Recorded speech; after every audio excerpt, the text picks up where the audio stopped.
Rain hadn't touched Milan in weeks. Then, on the night Bruno Adamo destroyed his marriage, the sky opened like it had been waiting for permission.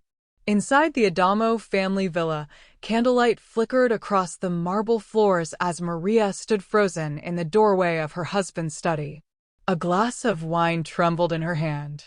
She wasn't prepared to see another woman there. She was even less prepared for the way Bruno looked at her. No guilt. No panic. Not even shame.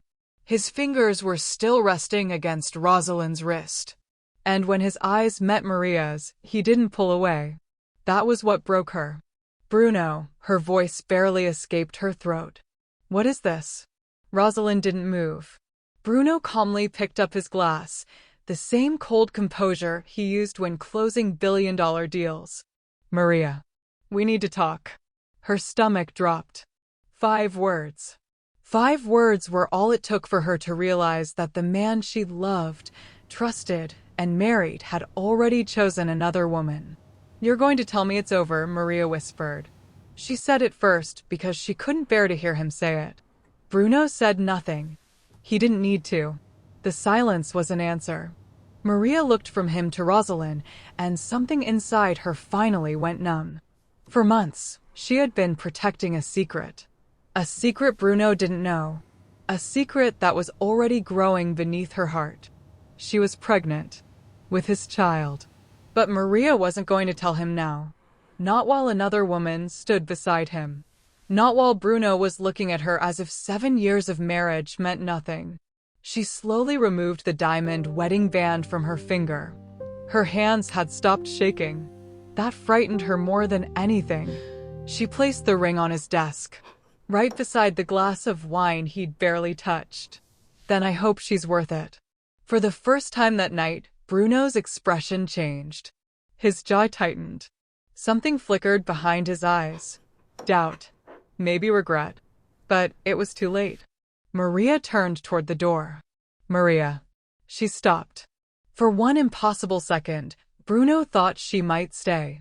She didn't. She walked out into the storm without a coat, without a driver, and without looking back. The rain swallowed her as she pressed one trembling hand against her stomach. And there, beneath the thunder, Maria made a promise. Her child would never grow up begging for love from a father who had chosen another woman. What Bruno didn't know was that this wasn't simply the night he lost his wife. It was the night he unknowingly walked away from his own child. And 7 years later, he would realize that leaving Maria behind had been the biggest mistake of his life. But by then, it would be too late to undo what he'd done. 7 years later, morning sunlight spilled across a quiet Milan courtyard. Maria stepped out of a small cafe with a paper bag in one hand. She looked different now. Stronger. Calmer. Like a woman who had rebuilt her life brick by brick after watching everything she loved collapse. Then, Mama, a little boy came running toward her. Dark curls. Bright eyes. A stubborn chin. Maria smiled and caught him in her arms. Careful, Tesoro. For 7 years, this boy had been her entire world. She had raised him without Bruno. Without his name. Without his money. Without ever telling him why his father wasn't there. But there was one thing Maria could never completely hide. The boy had her eyes. Yet his jaw. His chin. Even the stubborn expression he wore when he was angry. They belonged to Bruno Adamo. And Bruno had no idea his son existed. Maria had spent 7 years making sure it stayed that way. Then, 3 days later, everything she'd built came crashing back into the life she'd escaped. Her firm's director summoned her to his office. Maria, you've been assigned to lead the Adamo account personally. The coffee cup froze halfway to her lips. Her blood ran cold. She hadn't heard that name spoken to her in 7 years. She hadn't said his name in 7 years. And now the man she had sworn never to see again was about to become her most important client. Maria stared at the director. Are you sure? He nodded. Bruno Adamo requested you personally. Her heart stopped. Because Bruno wasn't supposed to know where she was. He wasn't supposed to know about her son. And he certainly wasn't supposed to come looking for her. But he had. And this time, Maria wasn't the woman he abandoned 7 years ago. She was the woman who had survived him. And Bruno Adamo was about to discover exactly what he had thrown away. Welcome to Roses and Revolvers, where no one leaves untouched. If this story had your heart racing, you already know you can't stop here. Subscribe now, because the next confession? It's darker. And you won't want to hear about it from someone else. Drop your location in the comments. I want to know who's brave enough to stay. Maria's apartment smelled like rosemary and fresh bread, the kind of smell that meant home. She hummed while stirring dinner. Mateo sprawled on the floor, building a tower of blocks that toppled every few minutes, followed by his stubborn little groan. Again, she teased. Again, he said, grinning up at her, that same crooked smile that made her chest ache in ways she never explained to him. This was the life she'd chosen. Quiet streets. A steady job. No cameras, no scandal, no Adamo name attached to hers. She'd built it herself, piece by piece, and for 7 years it had held. But peace, she was about to learn, was never permanent. The next morning, her phone buzzed before she'd even finished her espresso. Her director's voice was clipped, rushed wrong somehow. "Maria, come to my office. Now." She sat across from him minutes later, hands folded, heart steady. Until it wasn't. "We've been assigned a new client," he said, sliding a folder across the desk. "Mandatory. Board level. They requested you specifically." Her fingers hovered over the folder, refusing to open it. "Requested me? By name?" He nodded, watching her carefully, like he already sensed the storm behind her calm. She opened it. Adamo Enterprises. The words blurred. 7 years of silence, of rebuilding, of protecting Mateo from a world that would swallow him whole, undone in a single sentence. "Is there a problem?" her director asked. Maria forced her face still, even as her pulse roared in her ears. Because the real question wasn't whether she could handle this account. It was whether Bruno already knew about his son, and if this was no accident at all. The glass doors of Adamo Enterprises rose 2 stories high, and Maria made herself walk through them without slowing down. 7 years of practiced composure carried her past the marble lobby, past the receptionist who straightened when she gave her name, past every reason her body had to turn around and run. She didn't run. She never had. The boardroom doors opened, and there he was. Bruno stood at the head of the table, older now, sharper somehow, a man who'd built an empire out of the wreckage he'd left behind. For one unbearable second, neither of them spoke. "Maria." His voice cracked just slightly on her name, a sound she hadn't heard from him in 7 years. "Mr. Adamo." She kept hers flat, professional, a wall he wouldn't be climbing today. He flinched at the formality. Good, she thought. Let it sting. They sat across from each other, folders and figures between them, but Bruno barely looked at the numbers. He watched the way she spoke, steady, commanding, nothing like the woman who'd once needed him.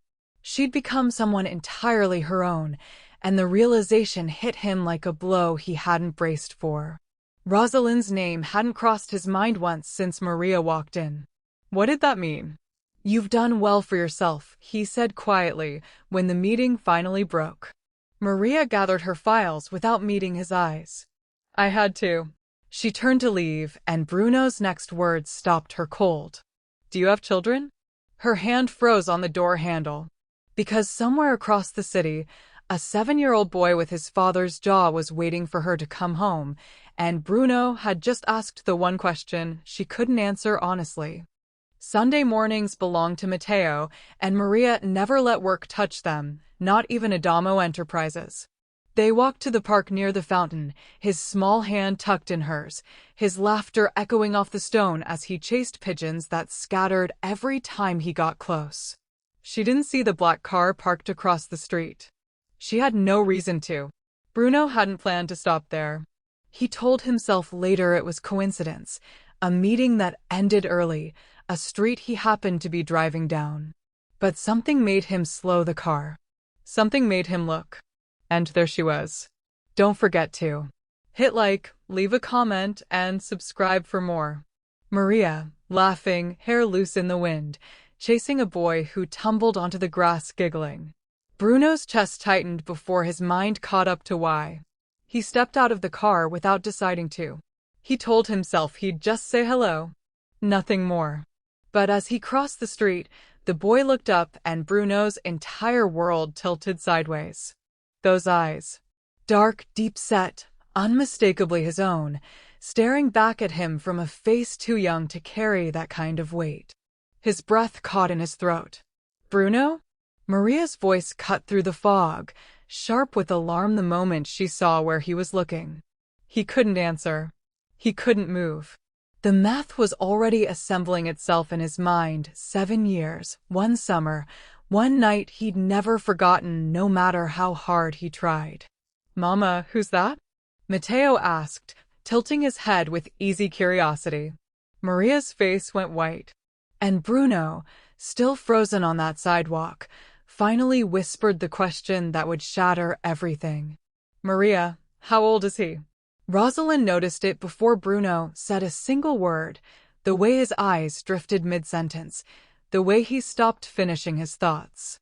Something had changed in him, and she'd built her entire life on knowing exactly what. You've been distracted, she said one evening, watching him over her wine glass. Since the Adamo account meeting started. Bruno didn't look up from his phone. It's business. Is it? Her voice stayed light, but her grip on the glass tightened. Because you haven't touched me in weeks.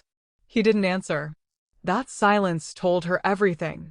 The next morning, Rosalyn made a call she'd deny for the rest of her life. By Thursday, Maria's director summoned her again, but this time his face wasn't calm. There's been a complaint about your handling of the Adamo account, he said. From someone on their board. Maria's stomach dropped. That's not possible. The client's satisfied. Someone's saying otherwise. He slid a memo across the desk and signed, vague, poisonous. If this escalates, I may have to pull you from the project. Or worse. Maria's hands went cold. Someone wanted her gone, and she had a terrible feeling she knew exactly who. That night, Bruno found Rosalyn's laptop open on the kitchen counter, an email still glowing on the screen. He almost looked away. He didn't. 3 words stopped his heart.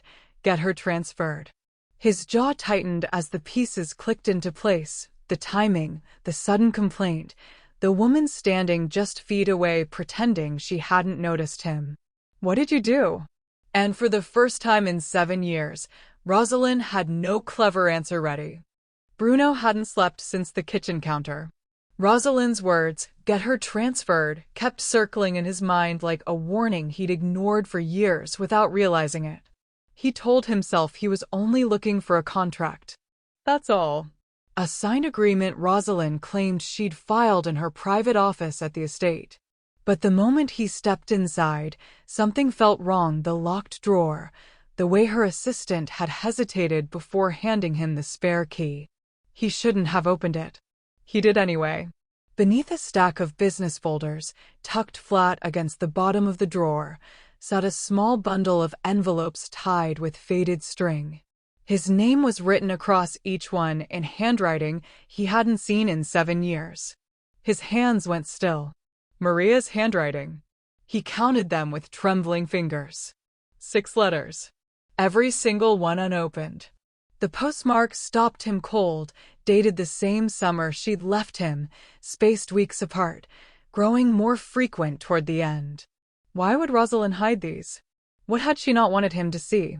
He tore the first one open, and the words on the page knocked the air from his lungs. Bruno, I need to tell you something. I'm pregnant. His vision blurred. He read it again. And again. 7 years. 7 years he could have known his son, could have been there, could have chosen differently, stolen from him by the woman he'd trusted with everything. His phone buzzed. Rosalyn's name lit up the screen, and for the first time, Bruno felt something cold settle where love used to be. He didn't answer. Instead, he grabbed his keys, the letters clutched in his fist, and walked out the door, because Maria deserved to know exactly what he'd just found. The rain started the moment Bruno reached her street, as if the sky itself remembered that night 7 years ago. He stood outside Maria's building, letters soaked through in his hand, and for the first time in his life, Bruno Adamo didn't know what to say. He knocked anyway. Maria opened the door, and the color drained from her face. "Bruno? What are you?" "I found them." His voice broke on the words. He held up the letters, ink smearing beneath the rain. "Rosalyn hid them. 7 years, Maria. 7 years she kept me from knowing." Maria's hand flew to her mouth. She'd wondered for years why he never answered. Now she knew, and somehow the truth hurt worse than the silence had. "Say it," Bruno whispered, stepping closer, desperation cracking his composure. "Please. Is he mine?" Thunder rolled somewhere over the city. Maria's eyes filled, 7 years of guarded pain rising to the surface all at once. "Yes," she breathed. "Matteo is your son." Bruno's knees buckled. He sank onto the wet stone of her doorstep, hands covering his face, a sob tearing out of him that he didn't recognize as his own voice. "I missed everything," he choked out. His first steps. His first words. "I let her steal 7 years from us, and I never even fought for you." Maria stood frozen, torn between the wall she'd built and the shattered man in front of her. "I don't deserve forgiveness," Bruno said, looking up at her through the rain. "But I'm begging you anyway. Let me try. Let me be his father. Let me love you the way I should have from the beginning." Maria said nothing, but she didn't close the door. Rosalyn's name disappeared from every document within a week: the estate, the accounts, the company she'd clawed her way into for 7 years, gone in a single signature. Bruno didn't flinch signing it. He'd never felt lighter. "You're really doing this," his lawyer said, sliding the final papers across the desk. "Stepping down from the board too?" "I've missed enough," Bruno said quietly. "I'm not missing anything else." The board members whispered when he announced it. The tabloids speculated for weeks. But Bruno Adamo, for the first time in his life, didn't care what anyone thought because none of it mattered next to a 7-year-old boy who was just starting to call him Papa. He didn't rush Maria. He couldn't afford to make that mistake twice. Instead, he showed up. Every Sunday at the park, every school recital, every quiet dinner where he asked nothing of her except permission to stay a little longer. Small gestures. No grand promises. Just presence, day after day, proving with actions what his words couldn't undo. "You don't have to keep doing this," Maria told him one evening, watching him kneel on the living room floor, helping Matteo build the same block tower that always fell. "Yes, I do," Bruno said, not looking up. "I have 7 years to make up for, and I intend to spend the rest of my life trying." Maria's guarded heart, the one she'd sealed shut the night it broke, felt something shift. Months later, under string lights in her small courtyard, Bruno knelt again, this time with a ring, not an apology. "Second chances are rare," he said. "Please don't let mine slip away." And for the first time in 7 years, Maria smiled without holding anything back.